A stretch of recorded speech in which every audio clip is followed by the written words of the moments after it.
Hey guys, welcome back to Is Your Six Covered. This video is almost 1 day exactly after the DMM match. So, I had a chance to really think about all the things I could have done better, things I really need to work on, and really to give no excuses. Be able to own up to the stuff that I really need to work on. Now, a lot of you guys said I did a good job, and I appreciate all that.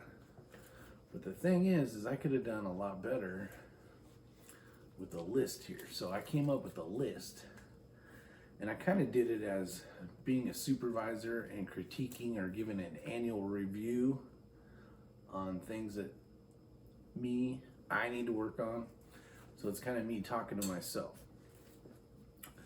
Things I learned from the DMM match yesterday, January 4th, 2020.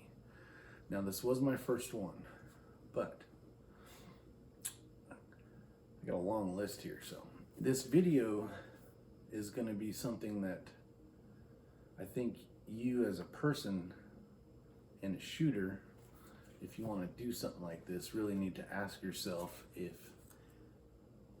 you have the abilities of what you need to do. I kind of go into depth and I talk about things I really need to work on, things I don't utilize enough, and so on and so forth. So if this is something you're interested in, if you want to learn what I need and what you may need, or maybe you're spot on and good to go, but these are the things, kind of hurdles of things that we should all work on if we're trying to do something. And this can kind of go for 3-gun, it can go for just pistol competition as whole, some of it. But let's get started. I already wasted a couple minutes of your time.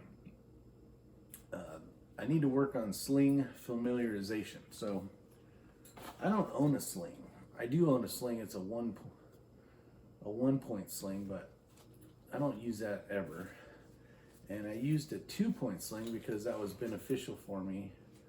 But I don't have enough time behind one of these. I don't train with them like I should. So being familiar with it, how it works, how to manipulate it, how to be able to get down with it on. In the video, I pull it over my head, I rip off my ear pro and my eye pro. So being familiar with the sling is a key component.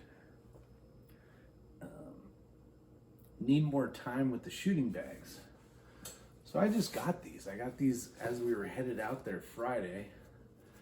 I've used Rays a couple times in the past, mostly the squeeze bag for elevating the rear of the rifle for different shooting at different targets. But this big pillow here, this being able to understand how when it's under your arm like that and shooting from a weird position can definitely be beneficial. So there is very good things you can do with these. I fumbled around with this on the front of the handguard. I had it mounted right here, but when I went to put it down, it rolled off the gun, and I had to manipulate it back. Wasted a lot of valuable time. So being familiar with anything that you're going to use is of vital importance. So using the shooting bags and actually having time with them. So the sling, the things I need to work on was making the sling basically a second nature. Training with the sling, utilizing the same sling that you're going to utilize at a competition, just being very familiar with it. Getting into different positions with the sling. Using it for a more stable platform. Even if you're offhand, just being able to utilize it. There was one stage where I had to do a shoot off with like 4 or 5 guys, and at first I'll just do it without it, but then going, you know what, don't be lazy, try to do your best, and I still did a horrible job at it. But grabbing the right tools for the gear. So if I did end up putting the sling on there, I did shoot a little bit more stable, but the wind was crazy, so I didn't do very well. So understanding when to use it to your benefit on stages and when to take it off.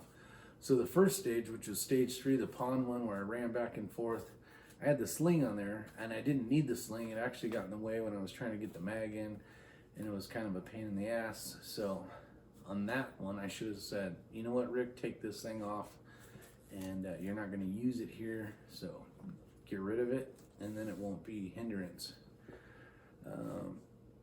Be better in shape. So that's something, you know, as these different things go on, and there was like a rope climb. I ended up not attending that one, but there's a lot more physical activity in some of these shoots, and being better in shape equals, it means more exercise, and more exercise means more cardio and more weight. So the cardio is going to help you be able to get on target faster by being able to run down there faster, not be huffing and puffing, so you're not sitting there up and down trying to get your sights aligned. So you'll have faster shots, quicker times, and you'll have a faster recovery for the next stage. When it comes to weights, the ability to do certain tasks for faster or easier.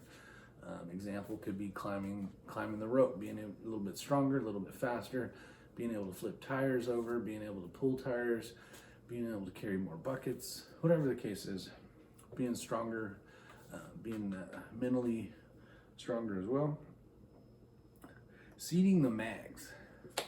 Now the thing on the last stage, which was really stage 1 or 2, you had to climb up to Connex box and kept trying to seat the mags. So before I started the competition or that stage, I kept going, well, I got to engage 6 targets at like 500 and something yards, and I'm probably going to suck at it because the wind was blowing at least 12 miles an hour.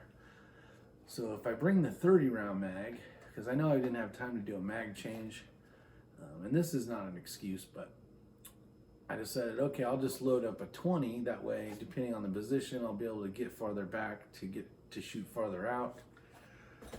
And I threw a 20 in the 20. And, you know, in the past, I've had issues where my first 3-gun match, it's always my first match, right? I put 30 in the 30, went to seat it fell off the porch. It's an old video. Did it again, another one fell off the porch and he couldn't get them.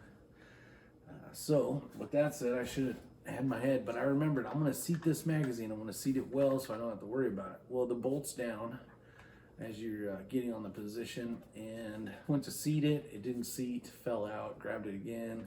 It was just a pain in the ass. So what I should have done is I said, you know what, I'm probably not going to be able to shoot 20 rounds because I'm not going to have enough time, and probably go to like 26, 27, get it easy, get it seated very easily, have some more time. Another thing I had was I don't shoot with the bipod enough. Well, the bipod, you can see in the video, I had it already out, which was good. It was going to save me some time, and one of the legs was actually, I had hit it or something, and one was longer than the other, so when I went to set the rifle down, it rolled over. So maybe just double checking everything and making sure that I'm ready to go before I am. But getting back to the thing, learning the scope better. One of the things, I was using a 1:8 Strike Eagle by Vortex. I think that's what it's called. It's basically a dot in the middle, has a couple wind hashes, kind of like this. Reticle kind of looks like that with the moon on top of it. And but knowing the calls better. So we did go out, we did shoot. I was shooting 75 grain,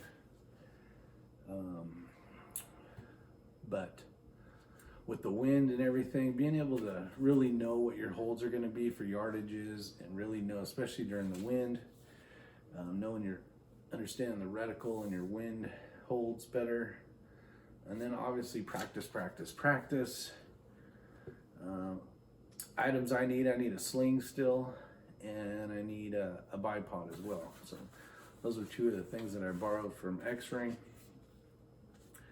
And then really, to sum it up, pay better attention to what my buddies are teaching. So when we're out normal just shooting, instead of just sitting there listening but not really paying attention per se, I really need to listen more and because there's so much information that can be captured, especially shooting with X-Ring and some of the other guys, and really take it in and actually, take it and hold it in that brain is something that I'm taking for granted. I'm not really I'm not learning as much as I could be learning. So I need to start doing that. I need to start paying attention more.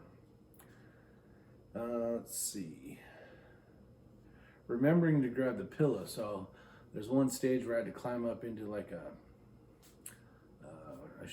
hunter's blind kind of deal. And I forgot to grab the big pillow so I could get a good stable platform. So I think the target was out about 350, 75, something like that. And I think if I would have the pillow, because I was shooting right around the target, but I never hit the target. So I think having that big pillow under my arm would have been a lot, very beneficial. Let's see. So with that is basically my lack of paying attention.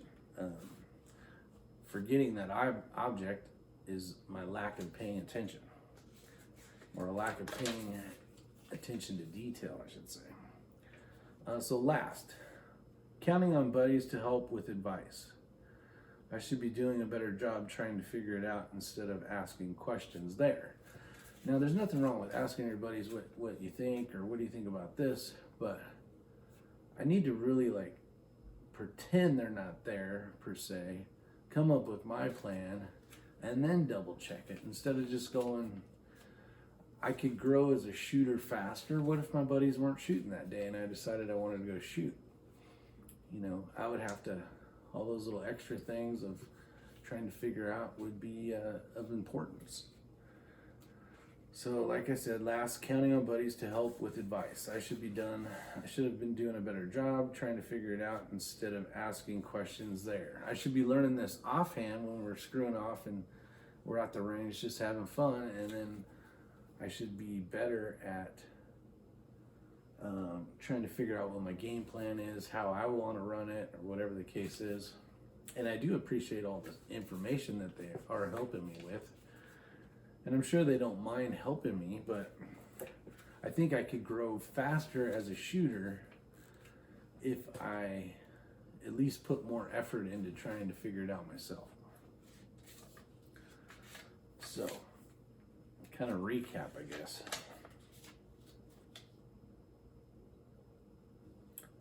There's one thing I forgot on here, and it's learning to read the wind way better.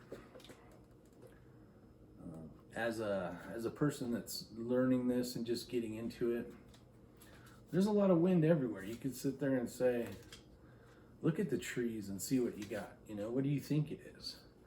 And then if you have a kestrel or some type of way to measuring the wind, or even going to, the weather channel and it's saying there's a 12-mile-an-hour wind coming out of the north or whatever, kind of guess it before you look and see, and then kind of go, okay, that's, it's like 5 miles an hour here because there's a bunch of trees, but over there in that field that's kind of open, and we had a target like that.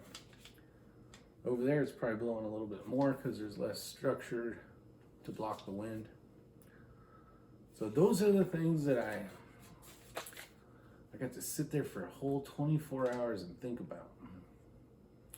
I do appreciate you guys sticking around if you made it this long, but maybe some of this stuff will help you guys as well. So hope you guys enjoyed the video, and I'll see you on the next one. Take care.